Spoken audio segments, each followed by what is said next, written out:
बीते दिनों हमने एक वीडियो बनाया था। इसमें बताया था कि देश की 10 सबसे महंगी फिल्में कौन सी हैं। इस लिस्ट में 1000 करोड़ से लेकर 500 करोड़ तक के बजट वाली फिल्में शामिल थी। अब इतनी महंगी फिल्में बन रही हैं तो एक्टर्स फीस भी महंगी ही ले रहे होंगे और ये डिपार्टमेंट हैरान कर देने वाला है बॉस। इस वक्त देश में कई ऐसे एक्टर्स हैं जिनकी फीस के आंकड़े दिमाग चकरा देने वाले हैं। सोचिए, जितने में कई फिल्में बन जाती हैं उतनी फीस तो एक एक एक्टर ले रहा है। कई फिल्में तो उतनी कमाई नहीं कर पाती जितनी कमाई ये एक्टर्स एक फिल्म से कर रहे हैं। इसमें साउथ से लेकर बॉलीवुड तक के एक्टर्स शामिल हैं। देश की 10 सबसे महंगी फिल्मों वाली लिस्ट में भी साउथ का ही दबदबा था। यहाँ भी कुछ ऐसा ही हाल है। साउथ के एक्टर्स ने बॉलीवुड वालों को फीस के मामले में काफी पीछे छोड़ दिया है। तो चलिए बताते हैं देश के सबसे ज्यादा फीस लेने वाले 10 एक्टर्स कौन से हैं और उनकी अनुमानित फीस कितनी है। ये आंकड़े हमने इंडियन एक्सप्रेस से लिए हैं।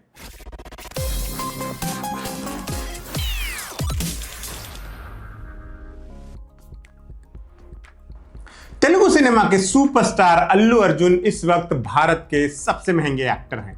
दी अनडिस्प्यूटेड किंग। उनकी फिल्म पुष्पा द राइज ने उन्हें पैन इंडिया स्टार बना दिया और इसके सीक्वल पुष्पा द रूल ने बॉक्स ऑफिस का बादशाह। पुष्पा 2 की कमाई का आलम यह रहा कि तमाम बड़ी बड़ी बॉलीवुड फिल्मों को पीछे छोड़ते हुए हिंदी में सबसे ज्यादा कमाई करने वाली फिल्म बन गई। साथ ही इंडिया में नेट कमाई के मामले में इसने बाहुबली 2 को पीछे छोड़ दिया। अब ये डोमेस्टिक बॉक्स ऑफिस पर सबसे ज्यादा कमाई करने वाली फिल्म है। इसके लिए अल्लू अर्जुन ने पूरे 300 करोड़ रुपए की फीस ली। इसके साथ उन्होंने तमिल सुपरस्टार थलपति विजय को पछाड़कर फीस चार्ज करने के मामले में पहली पोजीशन हथिया ली। उनकी फीस में प्रॉफिट शेयरिंग और डिस्ट्रीब्यूशन राइट्स का पैसा भी शामिल है। अब कौन सा हिस्सा कहां से आया, ये डिटेल्स तो उनके सीए को ही पता होगी।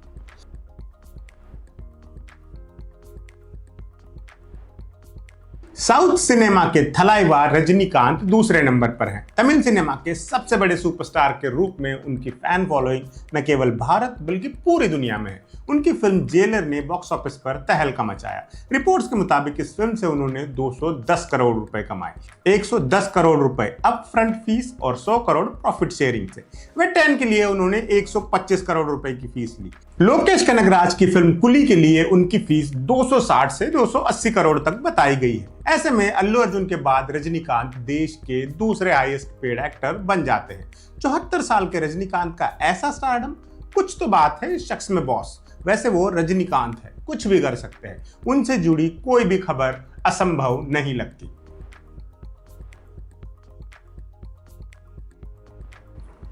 तीसरे नंबर पर भी साउथ के ही एक एक्टर है, तमिल सिनेमा के मेगा स्टार जोसेफ विजय चंद्रशेखर, जिन्हें फैंस थलपति विजय के नाम से जानते हैं। भारत के तीसरे सबसे महंगे एक्टर हैं। सैकनिल के मुताबिक उनकी फिल्म लियो ने दुनिया भर में 605 करोड़ से ज्यादा की कमाई की और तमिल सिनेमा की सबसे ज्यादा कलेक्शन करने वाली फिल्मों में से एक बनी। विजय अपनी हर फिल्म के लिए 130 से 275 करोड़ रुपए चार्ज करते हैं, जिसमें उनकी अप फ्रंट फीस और प्रॉफिट शेयर शामिल होता है। उनकी हालिया अनाउंस्ड फिल्म जननायकन के लिए उन्होंने 275 करोड़ रुपए की फीस ली है। ऐसा करके उन्होंने शाहरुख और सलमान जैसे बड़े स्टार्स को भी फीस के मामले में पीछे छोड़ दिया। बहरहाल जननायकन उनके करियर की लास्ट फिल्म है। इसके बाद वो फुल टाइम पॉलिटिशियन बन जाएंगे, फिल्म इंडस्ट्री छोड़ देंगे। इस वजह से इस फिल्म का तगड़ा बज बनना तय है और फिल्म विजय स्टाइल की निकली तो बॉक्स ऑफिस पर धूम धड़ाका भी तय है। फिल्म इतना पैसा कमा लेगी कि मेकर्स को 275 करोड़ की फीस खलेगी नहीं। अब जाकर इस लिस्ट में किसी बॉलीवुड स्टार का नंबर आया है। बॉलीवुड के बादशाह शाहरुख खान इस लिस्ट में चौथे नंबर पर हैं। 2023 में उनकी back to back hit film में पठान, जवान और डंकी ने बॉक्स ऑफिस पर तहलका मचाया। इन फिल्मों ने 2650 करोड़ से ज्यादा की कमाई की, जिसने शाहरुख को फिर से बॉलीवुड का निर्विवाद राजा बना दिया। वो हर फिल्म के लिए 150 से 250 करोड़ रुपए चार्ज करते हैं, जिसमें उनकी फीस के साथ साथ प्रॉफिट शेयर भी शामिल होता है। हालांकि जब अल्लू अर्जुन की पुष्पा 2 की फीस बाहर आई तो कई रिपोर्ट्स में दावा किया गया कि उनसे भी ज्यादा फीस शाहरुख खान ने पठान के लिए ली है। दरअसल इस फिल्म के लिए शाहरुख को प्रॉफिट में से 55% हिस्सा मिलना था। इसका प्रॉफिट करीब 600 करोड़ का था। ऐसे में शाहरुख की फीस 350 करोड़ के आसपास हुई। हालांकि इसकी पुष्टि कम जगह मिलती है, इसलिए दावे से ये बात नहीं कही जा सकती है। ऐसे में सभी जगह अल्लू अर्जुन को ही मोस्ट पेड एक्टर बताया गया है।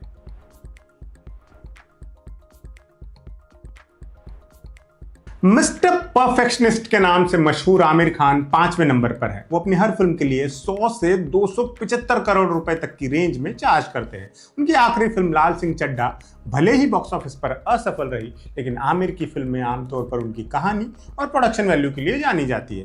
दंगल, 3 इडियट्स और पीके जैसी फिल्मों ने न सिर्फ भारत बल्कि अंतर्राष्ट्रीय बाजारों, खासतौर से चीन में रिकॉर्ड कमाई की।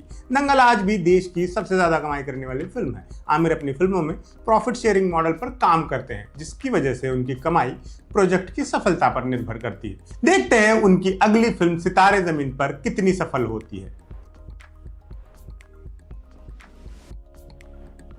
प्रभास हाईएस्ट पेड एक्टर्स की लिस्ट में 6ठे स्थान पर है। उनकी फिल्म बाहुबली 2 द कंक्लूजन ने भारतीय सिनेमा को नई ऊंचाई दी। आज भी ये कमाई के मामले में देश की दूसरी सबसे बड़ी फिल्म है। प्रभास हर फिल्म के लिए 100 से 200 करोड़ रुपए चार्ज करते हैं। उनकी हालिया फिल्म कल्कि 2898 एडी ने बॉक्स ऑफिस पर शानदार प्रदर्शन किया। इस वक्त उनके खाते में कई फिल्में हैं। सबसे पहले दी राजा साहब रिलीज होगी। इसके जरिए वो भी हॉरर कॉमेडी स्पेस में एंट्री कर रहे हैं। उसके बाद उनकी अगली फिल्म होगी फौजी। तमिल सिनेमा के स्टाइलिश स्टार अजीत कुमार 7वीं पोजीशन पर है। वो प्रति फिल्म 105 करोड़ से 165 करोड़ रुपए के बीच चार्ज करते हैं। उनकी रिलीज हुई लास्ट फिल्म गुड बैड अगली को दर्शकों से अच्छा रिस्पांस मिला। अजीत की फैन फॉलोइंग और उनकी एक्शन से भरपूर फिल्में उन्हें तमिल सिनेमा का बड़ा नाम बनाती है। बाकी एक्टर्स की तरह पूरे देश में उनकी वैसी फैन फॉलोइंग नहीं है, लेकिन साउथ में वो बहुत ही बड़ा नाम है।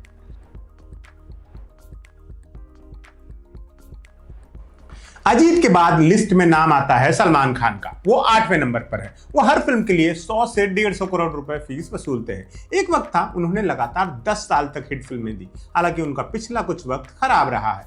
उनकी लास्ट 3-4 फिल्में उम्मीद के मुताबिक बिजनेस नहीं कर पाई। हाल ही में आई सिकंदर का हाल भी बुरा ही रहा। यहां तक कि सलमान के फैंस को भी ये फिल्म नहीं पसंद आई।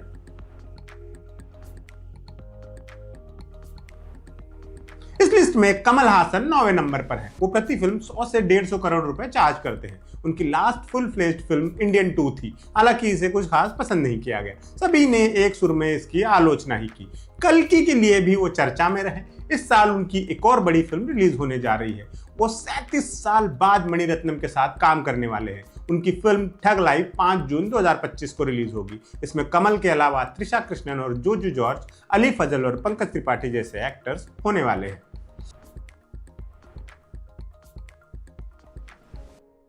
बॉलीवुड के खिलाड़ी अक्षय कुमार 10वें नंबर पर हैं। वो प्रति फिल्म 60 से 145 करोड़ चार्ज करते हैं। हालांकि उन्होंने लाइन से 8-10 फिल्में फ्लॉप दी है, लेकिन पिछली 2 फिल्मों से उनकी गाड़ी पटरी पर लौट रही है। स्काई फोर्स पर भले ही कमाई में धांधली के आरोप लगे हो, लेकिन उसने ठीक ठाक कमाई की थी।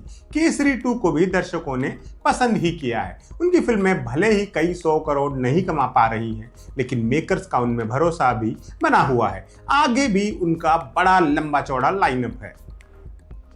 अच्छा, एक बात और, ये सभी आंकड़े हमने इंडियन एक्सप्रेस और अन्य रिलायबल सोर्सेस से लिए हैं, घर से नहीं बनाए हैं। एक जिज्ञासा आपके मन में और भी होगी। आप सोच रहे होंगे कि अनुमानित फीस में 100 करोड़ का गैप क्यों है। शंका का समाधान करते हैं। दरअसल ज्यादातर बड़े स्टार्स फिल्म को होने वाले प्रॉफिट से पैसा कमाते हैं। कुछ फीस रिलीज से पहले ले लेते हैं, बाकी फिल्म की कमाई से जो लाभ होता है उसमें तय परसेंटेज के हिसाब से हिस्सा लेते हैं, और profit sharing percentage film release से पहले ही तय हो जाता है। कई स्टार्स तो रिलीज से पहले कोई अपफ्रंट फीस लेते ही नहीं, वो सीधे प्रॉफिट शेयरिंग के जरिए ही अपनी फीस वसूलते हैं। ऐसे में फीस में तगड़ा अंतर आना लाजमी है। और जाते जाते एक और फैक्ट, इस लिस्ट में एक भी फीमेल एक्टर नहीं है। ये दिखाता है कि हमारी फिल्म इंडस्ट्री कितनी मेल डोमिनेटेड है। आज के शो में इतना ही, फिर मिलेंगे। आप देखते रहिए एम बोले तो।